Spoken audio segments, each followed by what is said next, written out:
संशयित शेखवर हल्ल्याचा प्रयत्न फसला. दाम्पत्य हत्याकांड. हिंदुत्ववादी कार्यकर्त्यांना चकवा देत कारागृहात रवानगी.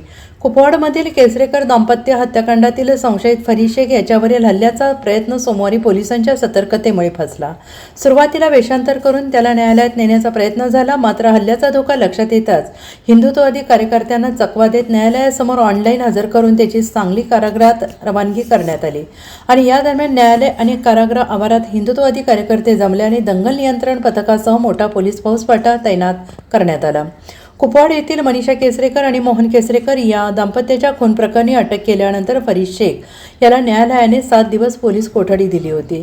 सोमवारी शेख याची पोलीस कोठडीची मुदत संपल्याने त्याला न्यायालयासमोर हजर करण्यात येणार होतं. न्यायालयात हजर करत असताना त्याच्यावर पोलीस बंदोबस्तातच हल्ला करण्याच्या प्रयत्नात हिंदुत्ववादी कार्यकर्ते होते आणि याची कुणकुण लागताच पोलिसांनी सुरुवातीला वेषांतर करून त्याला न्यायालयासमोर हजर करण्याचा प्रयत्न केला. परंतु न्यायालयासमोर हिंदुत्ववादी कार्यकर्ते मोठ्या संख्येनं जमल्याची माहिती मिळाल्याने अखेर शेख याला ऑनलाईन न्यायालयासमोर हजर करण्यात आले. न्यायालयाने त्याची न्यायालयीन कोठडी रवानगी केली.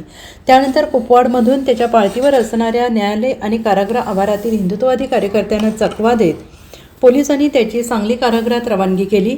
फरीद कारागृहात पोहोचल्याचे समजल्यानंतर हिंदुत्ववादी कार्यकर्त्यांनी न्यायालय आणि कारागृहाच्या आवारातून काढता पाय घेतला. ऐनवेळी हिंदुत्ववादी कार्यकर्त्यांकडून हल्ला होणार असे समजल्यानंतर पोलिसांनी प्लॅन चेंज केला. परंतु नाट्यमय घडामोडींमुळे पोलिसांची तारांबळ उडाली. Bureau report SBN Marathi, Kupwad.